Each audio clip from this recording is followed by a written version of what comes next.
Bonjour fidèles amis internautes connectés sur Afro Canada TV, notre chaîne de YouTube. Ça fait longtemps qu'on ne vous a pas revu, ça fait longtemps qu'on n'a pas parlé. Mais aujourd'hui on est de retour avec vous dans notre émission Et si on parlait.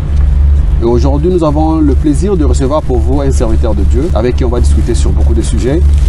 Vous êtes nombreux en train de nous suivre en Afrique, en Europe, en Asie, partout en train de nous suivre. Nous vous demandons si c'est pour la première fois de vous connecter sur notre chaîne Afro Canada. N'oubliez pas de vous abonner et de liker nos émissions. Pourquoi pas partager pour édifier le peuple de Dieu. Alors nous allons recevoir tout de suite notre invité qui s'appelle Pasteur Godé Kolobissé. Pasteur Kolobissé, c'est un pasteur, c'est un homme de Dieu avec qui on va discuter. Bonjour pasteur. Bonjour. Pasteur Kolobissé, c'est pour la première fois dans notre chaîne. Je sais que Balaliboso, Toyambio, vous n'avez pas encore d'impression, mais peut-être on aura vos impressions à la fin de l'émission. Bien sûr. En entrée de jeu, qui est Pasteur Kolobissé? Oui, bon, je préfère m'appeler ministre, bon, parce qu'ici au Canada, je n'ai pas une église où je suis pasteur. Ok. Mais j'ai fondé une église, par exemple, au Brésil. Oui. Je suis resté pasteur. Donc, je suis un croyant chrétien qui a créé le message du temps de la fin prêché par le prophète William Marion Branham. Prophète William Marion Branham, c'est là est le vif de notre sujet, sur là où nous allons débattre. Le prophète William Marion Branham, qui il est pour vous? Oui, William Marion Branham, il est un prophète, un serviteur de Dieu, un messager prophète. Oui. Mais quelle est la différence que vous faites entre William Marion Branham et Jésus-Christ? Oui, il y a une grande différence, une très très très grande différence. Jésus-Christ, c'est notre Dieu, c'est lui notre Dieu. Il a beaucoup d'attributs qu'on l'a appelé fils de Dieu, fils de l'homme, mais il est le Dieu incarné, le Dieu fait chair. Jésus-Christ, c'est notre Dieu. Par contre, William Marion Branham, c'est notre prophète. C'est la différence. C'est Jésus qui envoie le prophète. C'est Jésus qui a envoyé William Branham. Et Branham n'est pas le seul. Il y a eu des prophètes comme Moïse, comme Esaïe, comme Paul. Et Jésus, c'est Dieu qui envoie. Mais le prophète, c'est un messager, un serviteur, où Dieu lui envoie avec un message. Mais Jésus, c'est lui-même le Dieu qu'on doit adorer. C'est la différence. Branham, c'est un homme. Merci beaucoup, pasteur. Mais que dites-vous quand un serviteur de Dieu dit « Jésus a terminé sa course en entrant dans le corps de William Marion Branham ». Est-ce que vous avez déjà entendu cette phrase? Oui, bon, j'en ai entendu, ça a fait le bruit dans les réseaux sociaux. Et j'en ai entendu...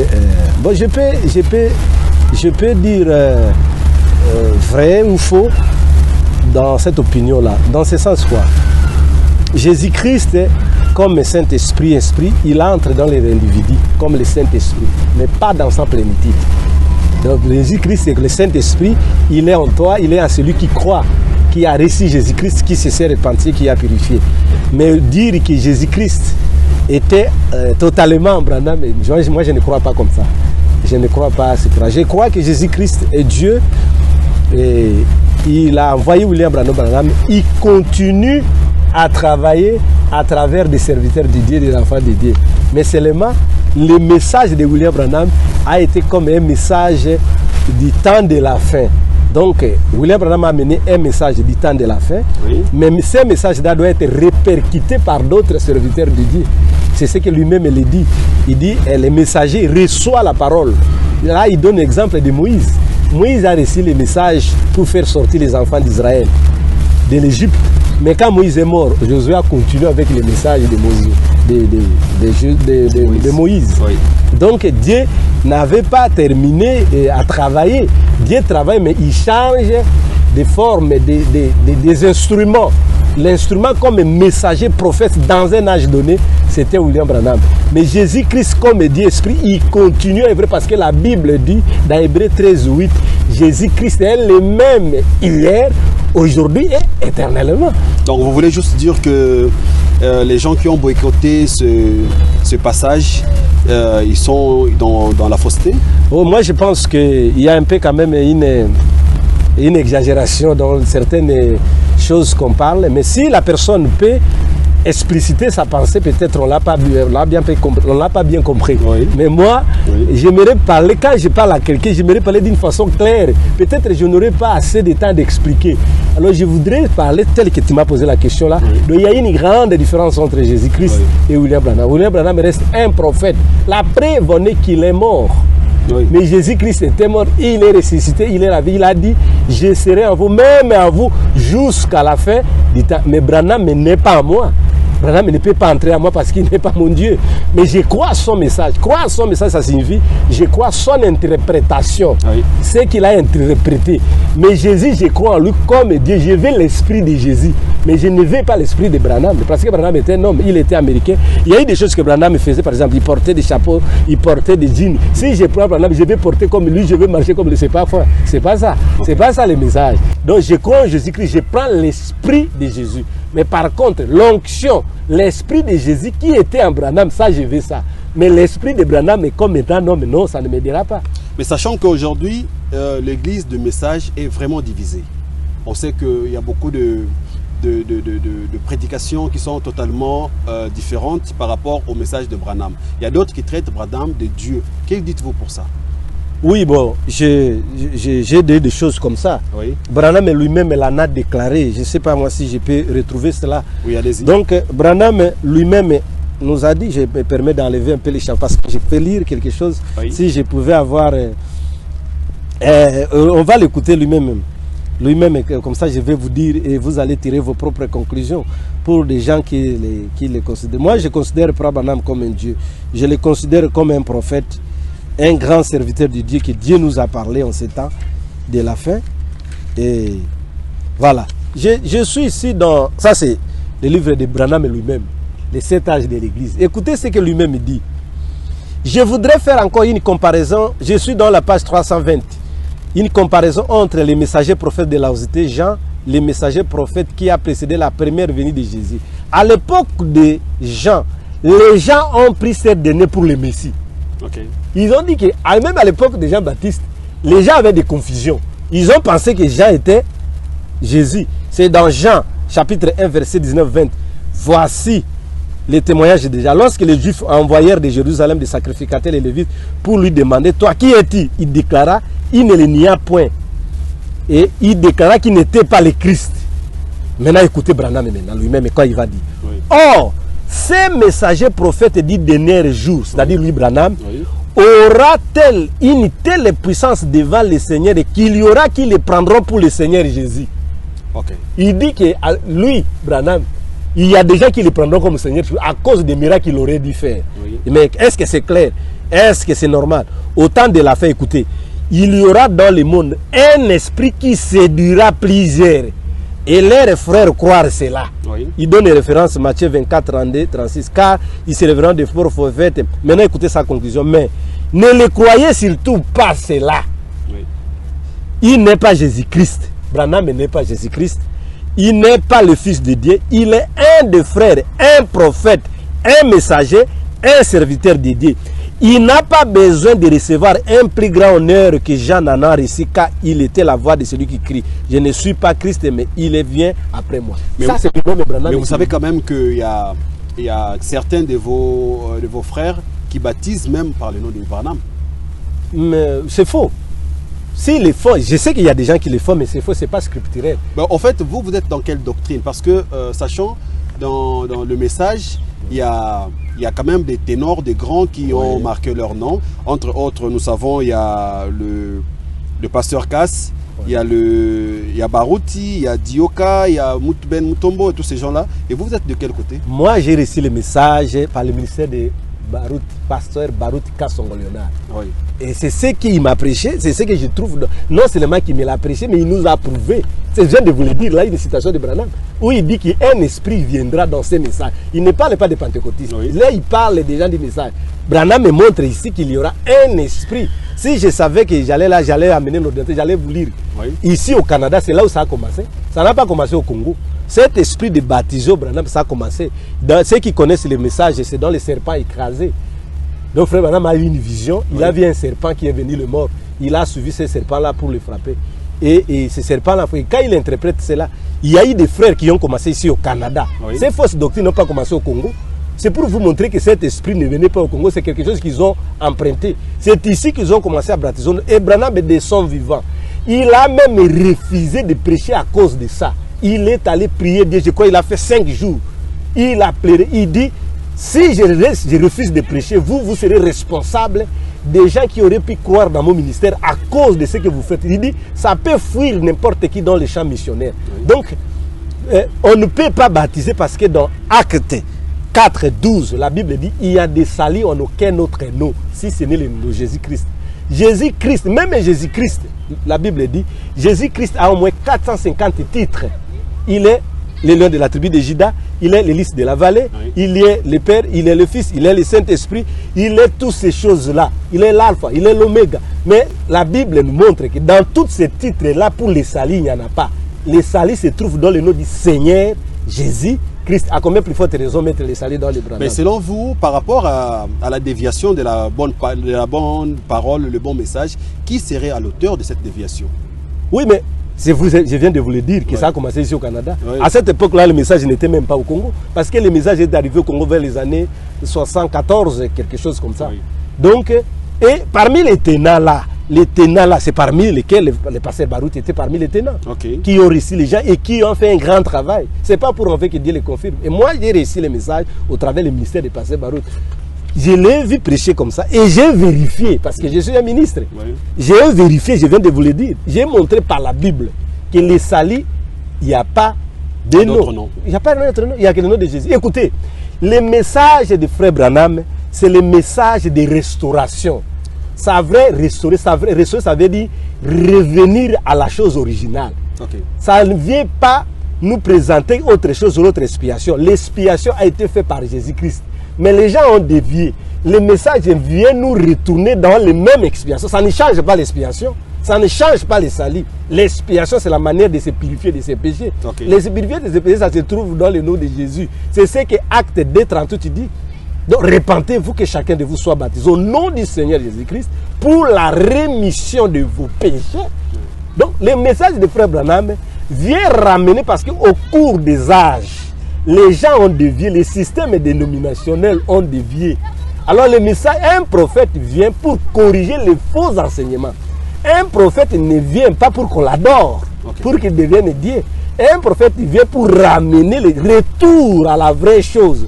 Mais vu qu'aujourd'hui on a beaucoup d'églises de messages, chacun prêche de sa manière, donne sa version, et tout le monde soit aveuglé. Et derrière ces gens-là, comment on peut reconnaître le vrai et le faux message? Mais oui, mais la Bible l'a dit, vous les reconnaîtrez par leurs fruits. Mais les fruits aujourd'hui ne sont pas identifiés parce que partout il y a des gens, même dans le faux, même dans le vrai. Mais non, quand la Bible dit parle de fruits, ne parle pas des gens. Parce que même dans les fausses choses, dans la magie, il y a des gens. Oui.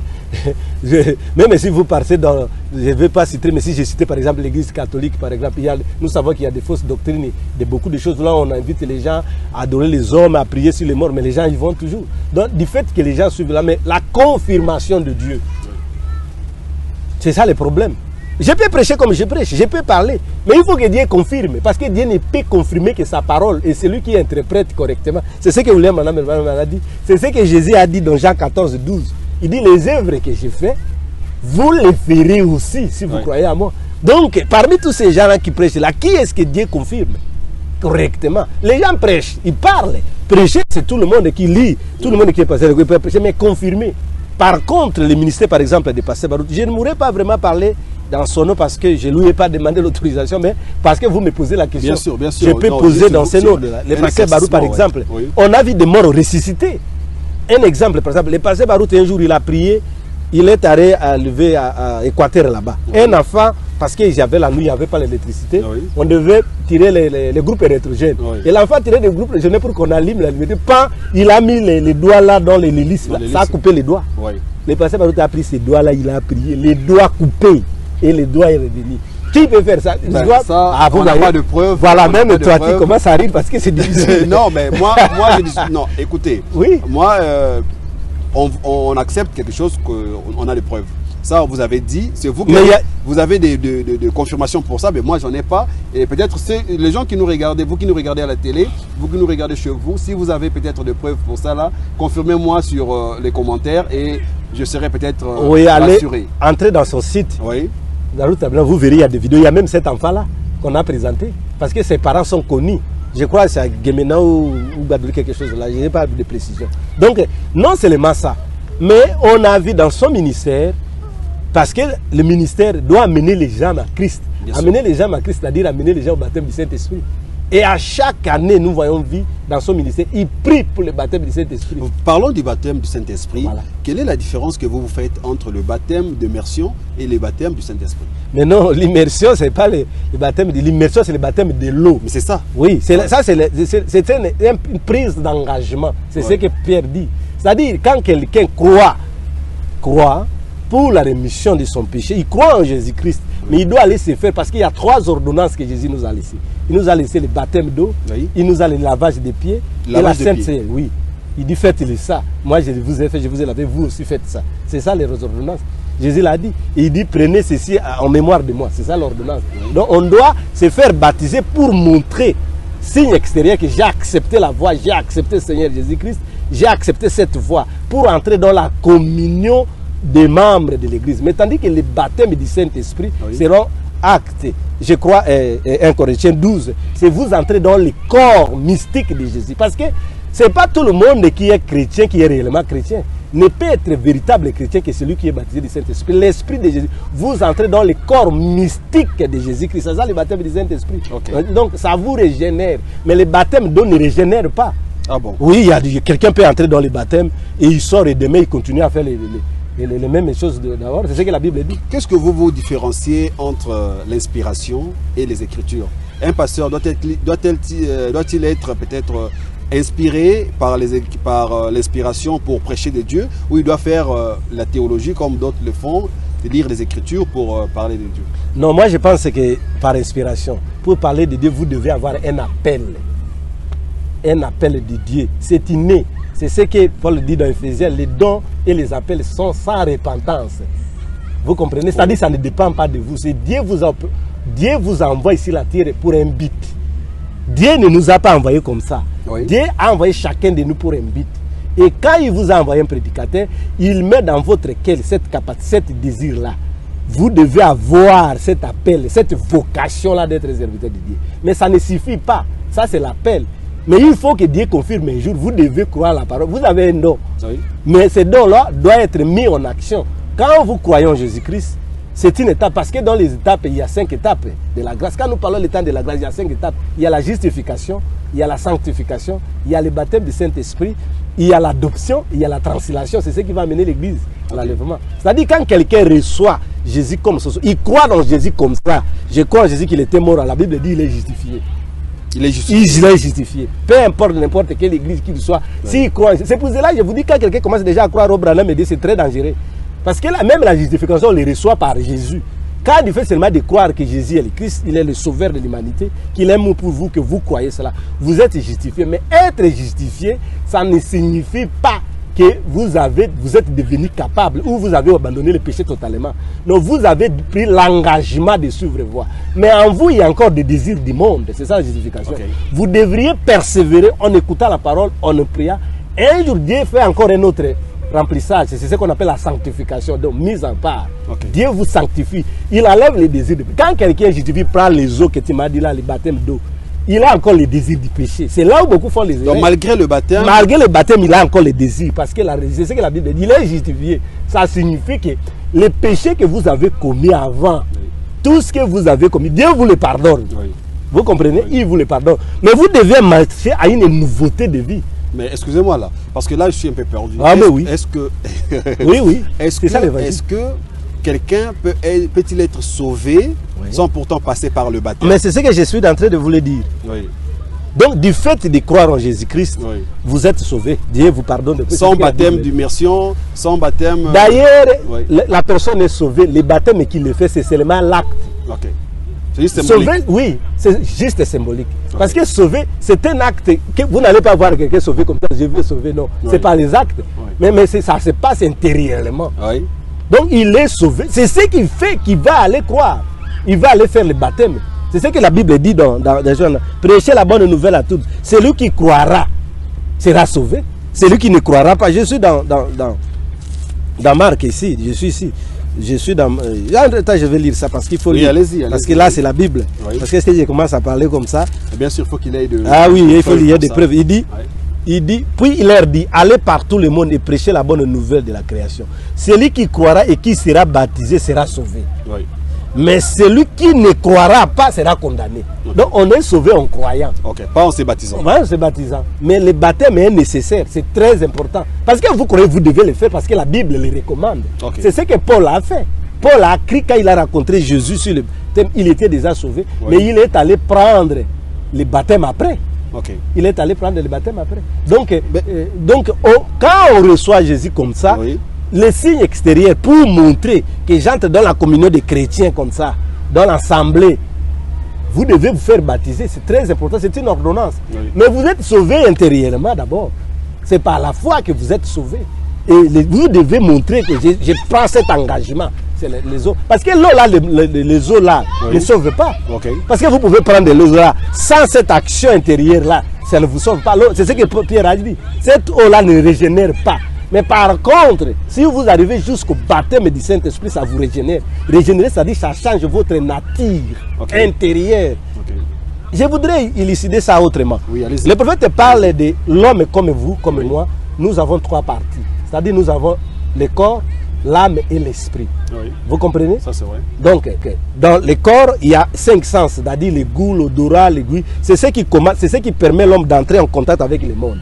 Mais dans son esprit, il a encore 5 sens, c'est-à-dire nous avons l'imagination, le goût, l'amour, l'affection. Mais par contre, dans l'âme de la quelqu'un, il a que 2 sens, soit la foi ou l'incrédulité. C'est-à-dire quand quelqu'un reçoit, la puissance de Dieu peut venir dans votre corps. Vous pouvez voir quelqu'un faire des signes là. C'est l'onction de l'Esprit de Dieu. Mais ça ne suffit pas qu'il est totalement régénéré. Mais il faut que cette onction arrive jusqu'au niveau de son âme. Quand nous parlons de baptême du Saint-Esprit, c'est l'action. Le Saint-Esprit entre au niveau de l'âme. C'est ça, ça régénère la personne. Mais du fait de corps parler, c'est-à-dire, tout comme les 5 sens, c'est-à-dire oui. Quelqu'un qui a un don, les dons, tous les dons se trouvent dans les dimensions de l'esprit. Que ce soit les visions. Quelqu'un peut avoir les dons, mais il n'a pas le baptême du Saint-Esprit. Donc, il a une onction. C'est l'onction de Dieu qui vient. Mais ça n'a pas arrivé au niveau de l'âme. Parce qu'au niveau de l'âme, c'est le contrôle, le tour de contrôle qui contrôle l'homme. Quand le Saint-Esprit, le problème c'est que les gens croient, oui. Mais ils n'arrivent pas à la fin, ils abandonnent avant. Okay. Ils se croient déjà être quelque part. Okay. Et quand ils laissent, alors ils deviennent rétrogrades. Plus tard, vous les remarquerez que rétrogrades. Parlons de tout ce que vous venez de dire là. Quelle est maintenant la différence que vous faites aujourd'hui avec le message du Marion Branham, le prophète, et le message aujourd'hui, je peux appeler ça le message aussi, de l'église de réveil? Y a-t-il une différence entre les deux? Oui. Il y a une grande différence. Oui, parce que ce que vous appelez aujourd'hui les églises de réveil, oui. Ce sont la plateforme pentecôtiste. Ah oui. C'est sorti la plateforme. Donc, dans l'histoire de l'église, il y a eu 3 grands mouvements. Oui. Donc, je voudrais aller lentement avec vous. Oui, allez-y, expliquez-nous. Quand Jésus est venu sur la terre, il a commencé à prêcher. Il ne partait pas dans les églises. Et à cette époque-là, il y avait des pharisiens, des Sanhedriens, les scribes. Jésus ne partait pas dans ces églises-là. Okay. Il pouvait aller au temple, mais il ne faisait pas partie de ces groupes-là. Donc, les gens qui le suivaient, d'ailleurs, ils ne voulaient même pas qu'il prêche dans les synagogues. Oui. Ils suivaient, ils prêchaient par-ci, par-là. Oui. Alors, c'est ça. Ces nouvelles foi, il est venu bâtir une nouvelle foi. Parce qu'il a trouvé les Sanhedriens, les pharisiens, oui. Ils croyaient en Dieu, mais ils ont ajouté des interprétations particulières. C'est ce qui nous crée les différences. Les interprétations particulières. Alors, il parlait de Moïse, mais il ne croyait pas ce que Moïse disait totalement. Alors, quand lui est mort, les apôtres sont restés avec cette foi-là. Oui. Mais un jour, les apôtres ont prêché jusqu'à ce que les apôtres sont morts. Vous savez tous qu'ils ont toujours été morts par les martyrs. Oui. Mais après, c'est en 325, que pour la première fois, qu'on a fait une conférence de Nicée qu'on appelle ça en 325. Il y a eu ce qu'on appelle pour la première fois la conférence de Nicée. C'est là où est née l'église catholique. C'est-à-dire le pape, on a invité plusieurs personnes de venir. Il dit Jésus était venu comme le guide. il nous a laissé les apôtres. Et le dernier apôtre à nous, c'était l'apôtre Jean. Les apôtres sommes nous n'avons pris la conduite. Unissons-nous, réunissons-nous, cherchez un homme pour qu'il puisse connaître. C'est ce qu'on appelle les vicaries sur le deuil, les remplaçants de fils de Dieu. C'est ça ce que vous appelez aujourd'hui les papes, les pontifistes. Ah bon, oui. Il est créé en 320. Donc vous remarquez qu'à l'époque de Jésus, il n'y avait pas de pape. Oui. Donc le pape est venu en 320. C'est ça la vraie histoire de l'église. À ce moment-là, ils ont créé l'église catholique universelle. Ils ont imposé des lois parce qu'ils avaient des conflits là. C'est toujours sur la divinité. Les autres disaient Jésus est Dieu, les autres disaient Jésus est seulement le Fils de Dieu. Oui. Et il y a eu cette division là. C'est ce qui a provoqué cette conférence. Mais à la conférence, et ils n'ont pas voulu prendre ce que les prophètes disaient et ils ont choisi cette église là. Ils ont créé ce que nous appelons l'église catholique à 325 ans. Ils ont imposé. Désormais, nous allons appeler nos croyants l'église catholique universelle. Nous allons croire et quoi? Et Jésus est le Fils de Dieu. Il y a 3 personnes en Dieu. Il y a mais ça, c'est pas l'église du réveil. C'est ce que j'essaie d'entrer. C'est bien. C'est-à-dire, ils ont créé, c'est ça la première église à être organisée. Oui. C'est-à-dire, ils ont créé une hiérarchie des papes, les cardinaux, les archevêques. Ce n'était pas à l'époque de Jésus. Oui. Est-ce que vous comprenez? Jésus parlait de l'appel où Dieu donne des dons. Étant monté aussi, il avait les dons apôtres, évangéliste, apôtre, pasteur, évangéliste et docteur. C'est ce que vous trouvez dans Ephésiens 4. Mais l'église catholique a créé une autre hiérarchie. Vous voyez, les papes, les cardinaux, c'est ça la première église organisée. Et ils ont continué comme ça des années, jusqu'à ce qu'ils ont continué à prêcher ce que vous connaissez aujourd'hui, les indulgences par exemple. Oui. Si quelqu'un meurt, il est allé dans le purgatoire, vous devez payer l'argent. Oui. Ils ont commencé à vendre les prières. C'est comme ça qu'il y a ce qu'on appelle, celui même qui était prêtre, Luther. Il a dit non, le juste vivra par la foi. Donc il est sorti du catholicisme. Là, je suis en train de vous dire. Il est sorti du catholicisme. C'est ce qu'on appelle les protestants. Il a protesté. Il a refusé la doctrine de l'église catholique. C'est Martin Luther. Martin Luther. Vous comprenez? Oui, je comprends. Donc Martin Luther, c'est ça la première église protestante qui est sortie. Catholique est resté dans son groupe là. Oui. Et Luther a prêché les juste vivra par la foi. Après Luther, il y a eu un autre mouvement. Les gens ont dit bon, Dieu, il nous a sauvés par la foi. Oui. Mais nous devons avoir la puissance qui était avec les apôtres. Oui. Oh, nous devons avoir la sanctification. Alors une autre personne est venue, c'est ce qu'on appelle Wesley, l'église méthodiste. La sanctification sans laquelle personne. Vous comprenez comment c'est l'église? Non mais moi je veux savoir. J'arrive. Oui, suivez-moi. Oui, allez-y. Donc il y a eu Luther, après Luther, il y a eu sanctification de l'église méthodiste. Et après cela, les gens ont continué toujours à dévier. À chaque fois qu'un messager venait, ils dévient toujours ceux qui restent là. Donc les gens ont dit, nous sommes sauvés par la grâce, nous avons quand même la sanctification, à quoi faire le bruit dans l'église? Ils ont oublié que l'église des apôtres, ils avaient la puissance. Alors c'était ici aux États-Unis, à Rossuzanne, que les Noirs là a prié. C'est lui là, dans les années 900, qu'ils ont 1800 et quelques, qu'ils ont eu cette appel l'église Pentecôte. Vous me suivez? Oui. C'est ça l'église Pentecôte. C'est ça là aussi est né le message de Branham. Exact, le retour des dons. Les gens ont commencé à manifester les dons. Oui. C'est de là, cette plateforme-là, oui, que toutes ces églises que vous appelez aujourd'hui les Ramemalam. C'est-à-dire ils ont commencé de là, et de là, ça a répandu dans le monde. C'est nous, c'est arrivé avec les assemblées de Dieu. Oui. Et les assemblées de Dieu, nous sommes la communauté, ceci, jusqu'à ce que les églises, parce que c'est ce que vous appelez les églises réveillées. Donc leur plateforme, c'est les pentecôtistes. Mais maintenant, quand ils ont avancé, l'église des réveils pour donner la réponse, oui, ils ont dévié la Bible. Par exemple, ils ont dévié la Bible. Moi, je vous l'ai dit. Okay. Par exemple, il dit par exemple dans l'église pentecôtiste, oui, il dit par exemple, les dons, ils confondent les parler en langue. Si quelqu'un parle en langue, il a le Saint-Esprit. Il dit que quand quelqu'un parle en langue, il a le Saint-Esprit. Ok, le parler en langue, c'est la manifestation parmi les 9 dons. Ce n'est pas la preuve que la personne... Non, dans l'église, le message de frère Branham, il n'y a pas des gens qui parlent en langue. Non, il y en a. Mais ils ne prennent pas ça comme signe initial du baptême du Saint-Esprit. Okay. Et de deux, ils ont ajouté... C'est par rapport à l'esprit, quand l'esprit est descendu, mais non, mais parlé en langue. Non, mais oui, mais l'esprit est descendu, mais ce n'était pas le seul signe. Parce qu'il y a eu des gens qui ont parlé en langue, mais par la contre, ils n'ont pas eu le Saint-Esprit. Mais il n'y a pas eu des gens qui ont parlé en langue avant que l'esprit ne descende. Mais oui, l'esprit peut vous donner les langues. L'esprit peut vous donner la vision. Il peut vous parler en langue aujourd'hui et puis il part. Vous ne parlerez plus, peut-être plus jamais. C'est pas une signe initial. Qu'est-ce que le parler en langue a à voir? Le parler en langue, c'est parmi les manifestations. Oui. Mais ce n'est pas le baptême du Saint-Esprit. C'est-à-dire, il vous donne un don d'esprit, mais ce n'est pas lui qui est en vous. Donc pour vous, c'est une déviation. C'est une déviation. Par exemple, la Bible dit dans Timothée, que je ne permets pas à la femme d'enseigner de prendre l'autorité. Non, on va arriver sur la femme. Voilà, les églises pentecôtistes ordonnées. C'est ça, c'est-à-dire cette déviation au temps de la fin, parce que comme je l'ai prêché là, Jésus devait retourner. Mais il a trouvé, les gens ont quitté la Bible. Alors il devrait envoyer un prophète pour nous ramener tous ces points-là suspens. C'est ça la différence. Le message de Frère Branham ramasse tous ces points-là que les gens ont abandonnés, où ils ont mal interprété la divinité des trois dieux, et ils ont confondu les baptêmes. Il y a même ceux qui baptisent au Père, du Fils, Saint-Esprit. Ils ramènent cela pour nous donner vraiment un réveil de restauration. Parce que les pentecôtistes, c'était qu'une restauration des dons, qui n'était pas la restauration du baptême. Mais est-ce qu'on peut appeler aussi le message de Frère Branham aujourd'hui un réveil? Bien sûr. Bien sûr. Parce que le réveil, c'est le Saint-Esprit. Parce que le message vient pourquoi? C'est pour donner le réveil. Quand les gens reçoivent la parole de Dieu, ça produit le réveil.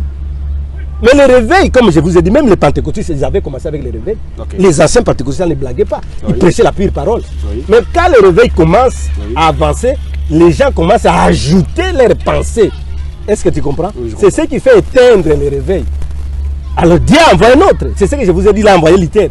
Ils ont été là, ils ont envoyé Wesley. Ils ont été là, ils ont envoyé les pentecôtistes. Les pentecôtistes ont deviné, ils ont envoyé William Branham. C'est-à-dire, le but de la parole de Dieu, le but que Dieu envoie le message, c'est pour produire le réveil. Le réveil, c'est le Saint-Esprit. Le réveil, c'est l'esprit dans l'homme. Il vient vous réveiller, vous vivifier. Ce que vous avez ici de Dieu, il vient vivifier ça, mettre ça en action, c'est ça le terme. C'est ça le réveil.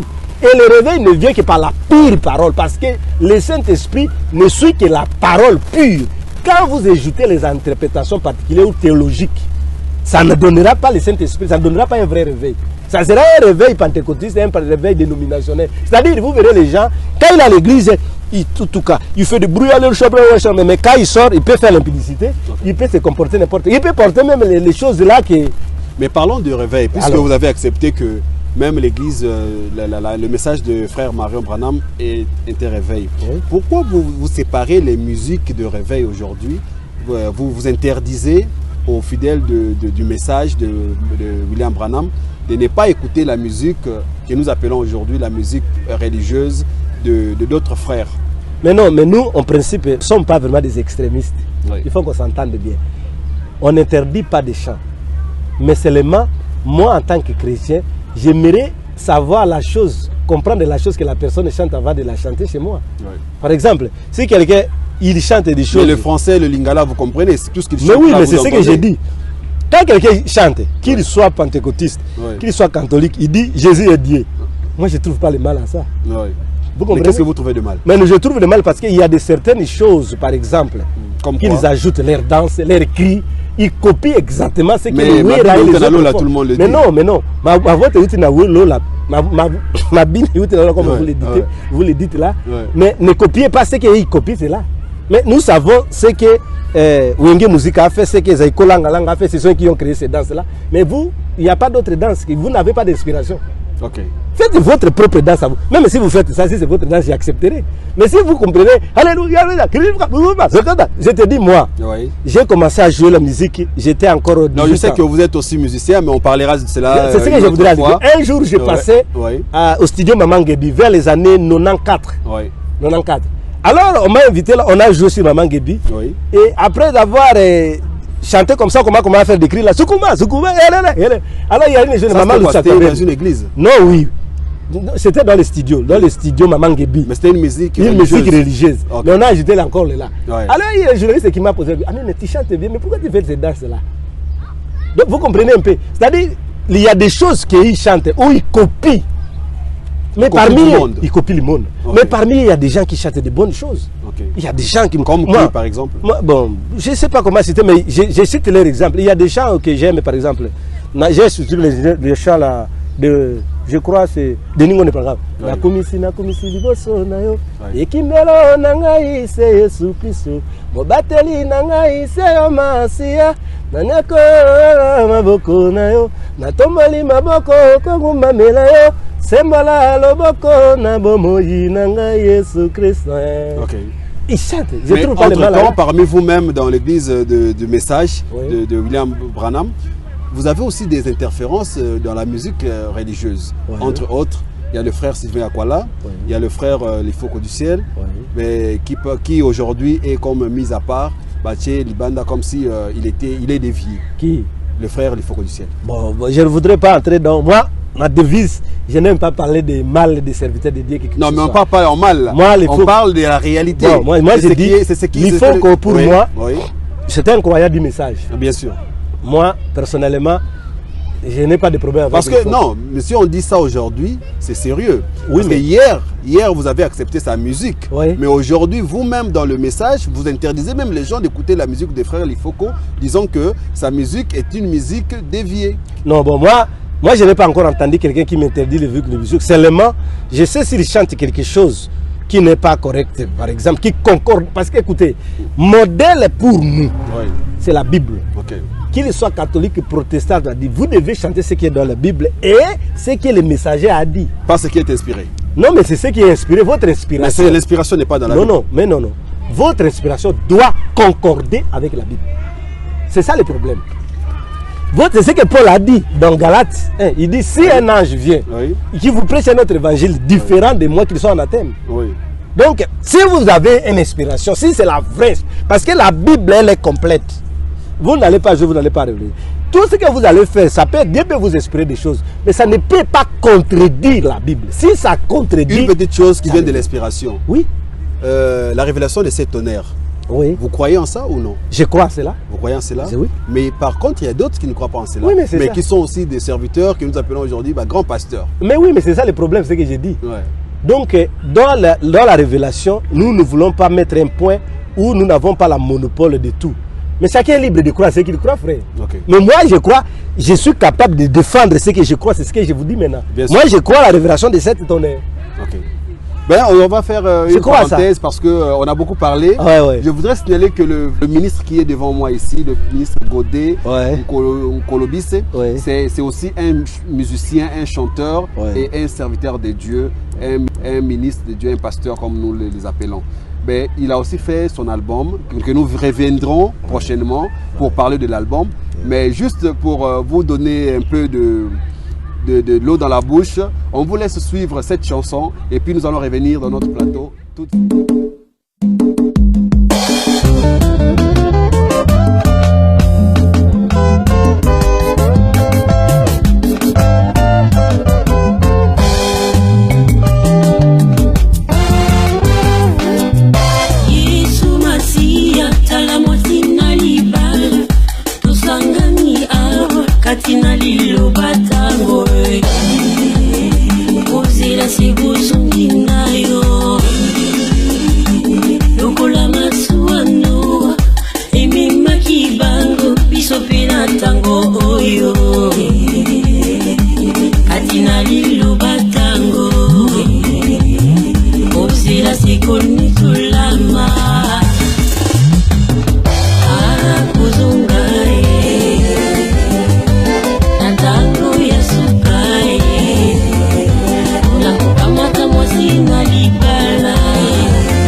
Sambo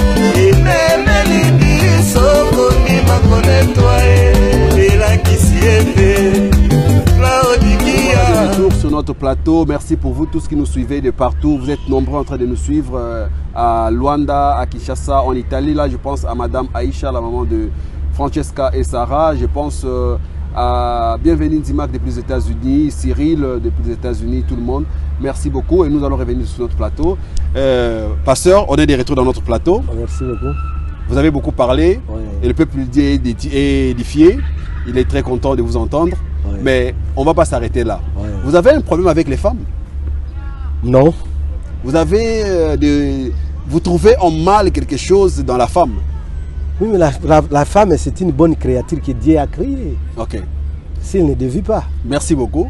Là, on va découvrir beaucoup de choses que vous avez cachées sur la femme. Alors. Par rapport au message que j'ai écouté de vous, par rapport à ce que j'ai pu retenir. Vous n'êtes pas content qu'une femme puisse prêcher dans une église? Oh oui, selon la Bible. Ce n'est pas moi, c'est la Bible. Mais pourtant, il y a des femmes qui sont pasteurs aujourd'hui. Mais oui, mais qu'est-ce que moi je vais faire? S'ils ne croient pas la Bible, qu'est-ce que nous disons selon la Bible? S'ils sont des croyants, ils doivent croire la Bible. La Bible ne permet pas une femme. Paul pose même la question, il dit, est-ce que c'est de vous que cette parole est sortie? Même il dit, même dans l'Ancien Testament, les femmes ne prêchaient pas. Oui. Mais rien n'empêche qu'ils n'écoutent pas. Ils vont continuer toujours à prêcher. Mais moi, je ne crois pas à cela. Je ne crois pas à des femmes comme prédicateurs. Par contre, je crois au don de l'esprit de 1 Corinthiens 12 que la femme peut avoir. La femme peut chanter, la femme peut avoir des visions, la femme peut parler en langue, la femme peut prophétiser. Ça, je crois, ça c'est 1 Corinthiens 12. Mais pas prêcher. Mais les 5 ministères de Ephésiens 4, c'est différent. Ça, c'est le ministère de la prédication. Oui, là, la femme ne peut pas prêcher. Oui. Alors, si la femme, ils veulent le faire, ils le font, mais ils le font. Ils le font et ils le feront toujours. Mais ce n'est pas de Dieu. Voilà, mais c'est pas de Dieu. Quoi? Je vais lire ça. Je suis dans 1 Corinthiens, chapitre 14. Oui. Les esprits des prophètes sont soumis aux prophètes. Paul commence par là. Il dit, si vous êtes prophète, vous devez être soumis à ce que les prophètes ont dit. C'est-à-dire, c'est ce que tu dis de la révélation. Si tu as ton inspiration, ça doit être soumis à ce que les prophètes ont déjà dit. Il dit, l'esprit des prophètes est soumis à ce que les prophètes ont dit. Il commence, car Dieu n'est pas un Dieu de désordre, mais un Dieu de paix. Il dit, Dieu n'est pas un Dieu de désordre, mais comme dans toutes les églises des saints. 34. Que les femmes se taisent dans les assemblées, car il ne leur est pas permis d'y parler, mais qu'elles soient soumises selon qu'elle dit la loi. Mais quand la Bible dit que les femmes se taisent dans l'assemblée, cela ne veut pas dire que les femmes ne prêchent pas. J'arrive. Ah oui? Si elles veulent s'instruire sur quelque chose, qu'elles interrogent leur mari à la maison. Oui. Quand il est massé à une femme de parler dans l'église, est-ce que de chez vous que la parole de Dieu est sortie ou est-ce que de chez vous qu'elle est parvenue? Si quelqu'un croit être prophète ou inspiré, qui reconnaissent que ce que je vous écris, c'est un commandement du Seigneur. S'ils veulent l'ignorer, qu'il soit ignoré. Ainsi donc, frère, inspiré au nom de prophétiser, n'empêchez pas de parler en langue. Mais toutes ces phrases sont bien. Ici, vous voyez ce qu'il leur dit ici. Je peux ajouter un autre. Prenons Timothée. Oui, allez-y, allez-y. Mais confirmez, parce que moi j'ai une autre version par rapport à ce que vous dites là. Mais bien sûr. Bien sûr. Vous êtes libre. Je vais terminer avec vous et puis je vais vous contredire un peu. Ah oui, mais vous êtes libre, papa. Et vous pensez que tout ce qui est écrit, tout le monde a la capacité de comprendre. Mais si tout le monde avait compris, il n'y aurait pas eu de problème. Mais seulement pas vous qui devriez comprendre et les autres non. Voilà, je vais aller lire. Allez-y. Je suis maintenant dans Timothée 2. Je veux aussi que les femmes vêtues d'une manière décente avec pudeur, modestie, ne séparent ni de tresser dehors, ni de paires, ni d'habits somptueux. Ça, il est faux. Oui. Mais qu'elles séparent des bonnes œuvres qu'il convient à des femmes qui font profession de servir Dieu. Écoutez, que la femme écoute l'instruction en silence avec entière soumission. 12. Je ne permets pas à la femme d'enseigner, ni de prendre l'autorité sur l'homme, mais qu'elle doit demeurer dans le silence.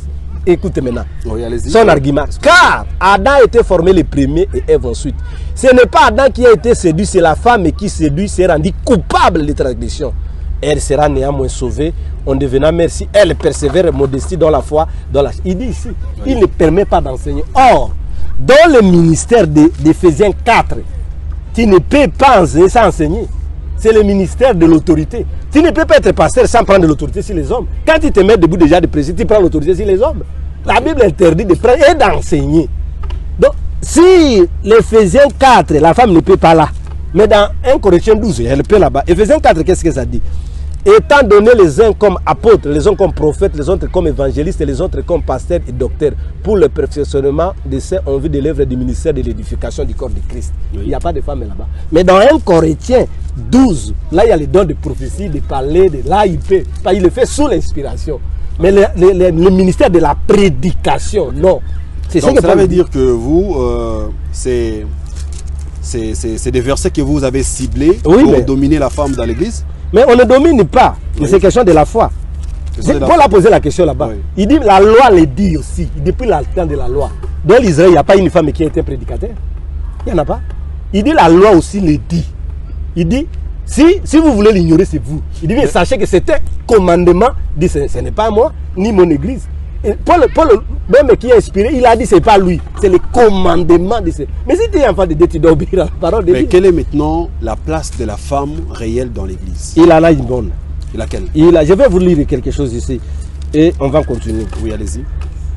Je vais lire, il y en a beaucoup. Donnez-nous une ou deux, peut-être ça nous suffira. Je vais vous dire. Oui. Pour toi, je suis dans Tite 2, pour toi, les choses qui sont conformes à la sainte doctrine, dit que les vieillards doivent être sobres, honnêtes, modérés, saints dans la foi, dans la charité, dans la patience. Dit que les femmes âgées doivent aussi avoir l'extérieur qui convient à la sainteté, n'être ni médisantes, ni donner au vin, qu'elles doivent donner de bonnes instructions dans le but d'apprendre aux jeunes femmes à aimer leurs maris et leurs enfants, à être retenues chastes, occupées aux soins domestiques, bonnes soumises à leur mari, en fait que la parole de Dieu ne soit pas blasphémée. Donc ça c'est la place de la femme. Ça c'est la place de la femme, c'est pas moi.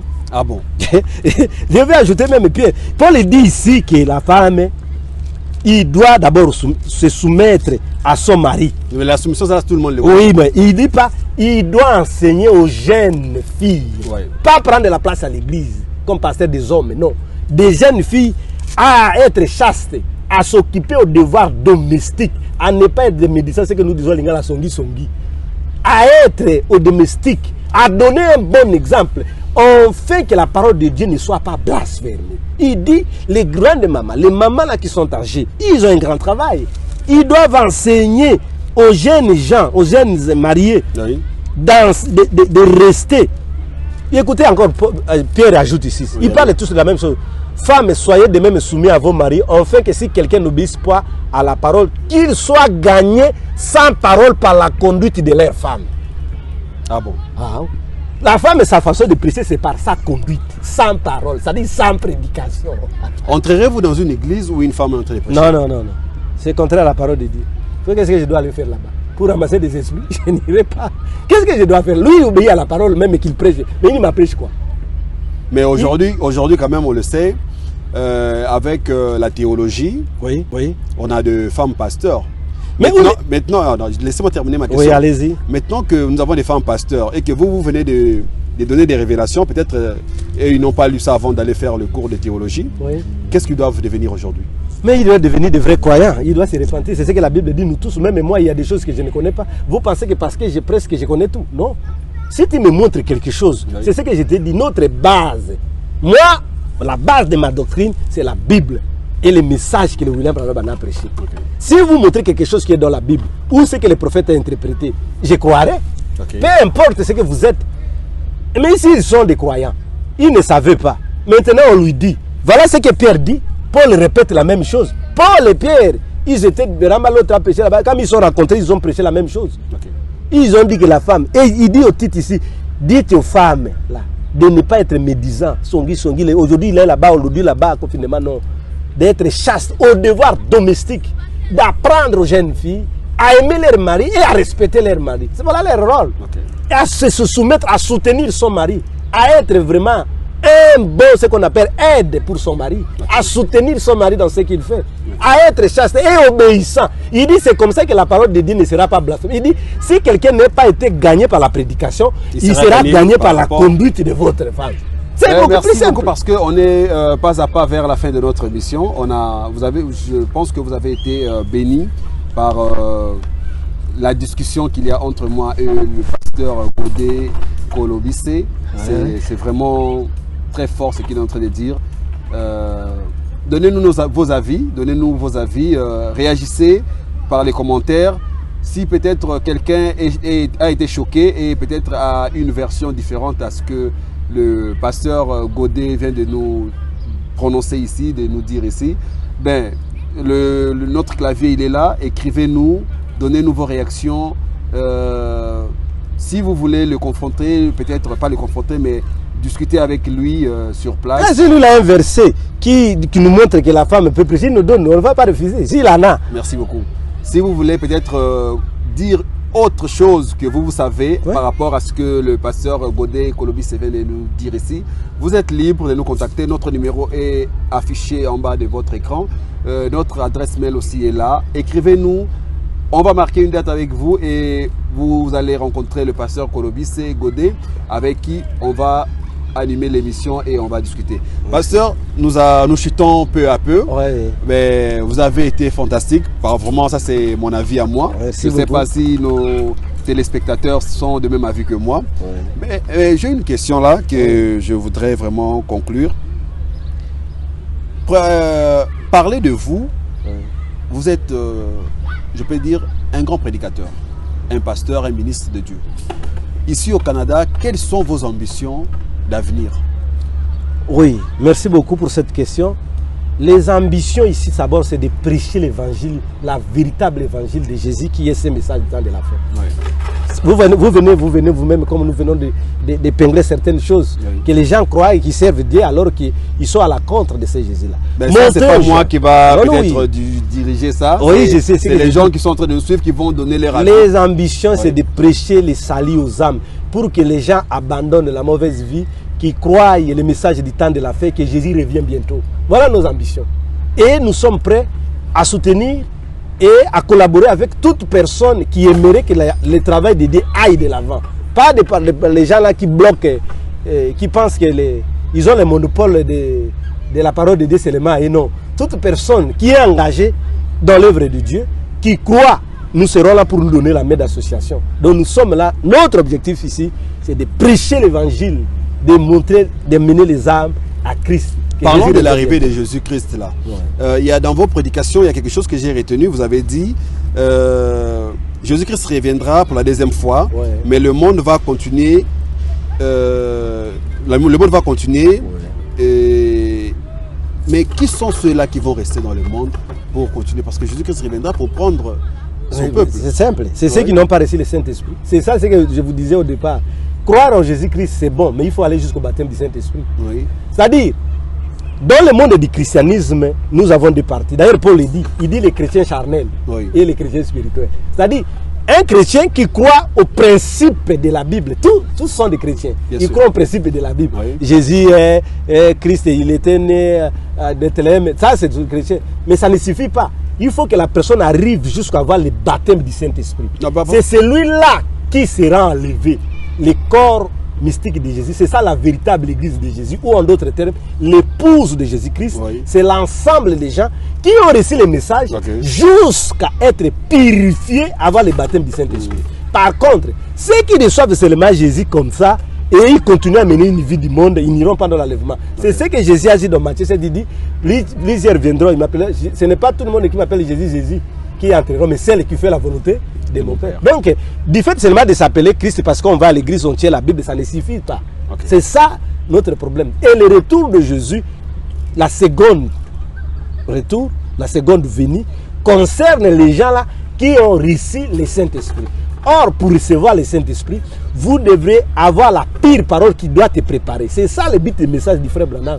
Ça vient préparer les gens. La pire parole qui n'a pas des injonctions théologiques, comme vous l'avez dit là. C'est-à-dire, il y a des gens, il n'a pas l'appel de Dieu. Dieu aussi ne lui a pas donné l'inspiration. Mais il est allé seulement la théologie comme une simple étude. Il a son gradué de théologie. Il devient pasteur. Il prêche la Bible comme un autre livre. Mais quand vous le confrontez avec les réalités, là, il va ordonner les femmes et les prédicateurs. Vous le prenez, il va prier 3 dieux. Un Dieu Père, un Dieu Fils, et un Saint-Esprit. Vous comprenez? Il ne connaît pas qu'il est vrai Dieu. La Trinité, vous ne connaissez pas ça? Je ne crois pas à la Trinité de Dieu, mais je crois à la fonction, l'éternité de la fonction. Parce que le même Dieu qui était autrefois Père, il est devenu Fils en Jésus. Et le même Jésus, quand Jésus est mort, il a fait retourner son esprit, ce qu'on appelle le Saint-Esprit. Père, Fils, Saint-Esprit, ce n'est pas 3 dieux, mais ce sont les 3 manifestations d'un seul et même Dieu. C'est ça la différence. C'est ce que tout le monde dit. Non, c'est pas ça. Quand on parle de la Trinité, c'est 3 personnes à Dieu. C'est ce que les catholiques disent. Il y a 3 personnes à Dieu, des testaments. C'est ce qui nous ont présenté. Il n'y a pas 3 personnes à Dieu, mais il y a 3 offices. C'est différent. Il y a 3 offices de Dieu. Dieu s'est manifesté comme Père à la création. Oui. Le même Dieu, pas un autre Dieu.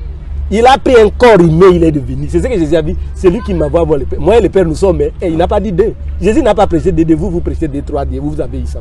Ok. C'est ça le problème. Donc, c'est ces gens-là qui reçoivent la pire parole, la révélation. Commençons d'abord par la révélation. Parce que vous ne pouvez pas être sauvé si vous ne connaissez pas votre sauveur. C'est pour cela que nous avons parlé au début. Même dans le message, les gens qui s'embrouillent avec Branham et Dieu, ils s'embrouillent. Toi-même, je te lis ici, Branham me dit qu'il n'est pas Jésus-Christ. Il dit, ces gens-là sont dans l'erreur. Il dit, un esprit viendra au temps de la fin. Pas c'est les pentecôtistes, mais vers les gens qui ont le message, ils vont leur faire croire que Branham était Jésus-Christ. Il dit, c'est faux. Ok. Merci beaucoup. Vous avez été nombreux en train de nous suivre. On est vraiment arrivé à la fin de notre émission. Si vous avez aimé, n'oubliez pas de vous abonner et de liker en bas de notre écran. Notre chaîne est ouverte pour vous. Si vous avez des questions, écrivez-nous. Si vous voulez un rendez-vous avec nous pour passer sur notre chaîne, pour discuter, on est là, on est ouvert pour vous. Vous voulez faire la publicité de votre activité, votre boutique, votre salon de coiffure, votre restaurant, on est là pour vous, on fera ça pour vous, on viendra vers vous et on va faire de publicité pour vous. Tout est ouvert chez nous, sans modération, sans aucune programmation. Vous pouvez nous contacter et on va s'arranger pour vous rencontrer. Pasteur Godet, un mot de la fin s'il vous plaît. Oui, je vous remercie d'abord vous. Merci. De tout ce que vous avez fait et des questions que vous m'avez posées pour nous permettre quand même d'éclairer l'opinion. Oui, parce qu'il y a trop de confusion dans le monde du christianisme. Mais on reviendra avec vous parce que je voudrais signaler que le pasteur Godet, il a beaucoup à dire et moi j'ai beaucoup à demander. Et on sera vraiment permanent avec lui de temps à autre puisqu'il est d'abord musicien, artiste musicien. Il a un album qu'il est en train de préparer. Il a d'abord un album qu'il a sorti avant. Nous allons revenir prochainement pour le casquette du musicien parce que là il est pasteur ministre et on reviendra pour le casquette du musicien et vous présenter l'album comme vous venez de voir tantôt, une des chansons qu'on avait publiées. Alors, on reviendra avec le pasteur Godet pour continuer pour d'autres sujets, d'autres émissions avec le pasteur Godet. Vous pouvez terminer, pasteur Godet. Oui, c'est ce que je disais. Donc, je suis comme un ministre. C'est ce que je vous ai présenté. La parole, ça nous a permis d'éclairer l'opinion. Même ceux qui ne nous connaissaient pas, ils nous voyaient vraiment comme ça. Ils pensaient ce qu'on croyait autre chose. Maintenant, donc, je vous remercie. Donc, je ne crois pas que ça sera la toute dernière.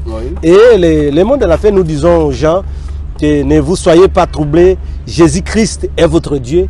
Branham est notre prophète et recevez ces messages de Branham, que personne ne vous intimide. C'est ces messages qui doivent vous préparer pour l'enlèvement. Il n'y a plus de temps.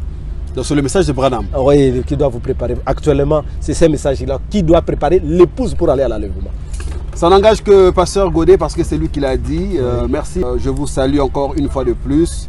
Au revoir et restez branchés sur notre chaîne Afro Canada TV et notre émission Et si on parlait. Au revoir, bye. Merci, bye bye.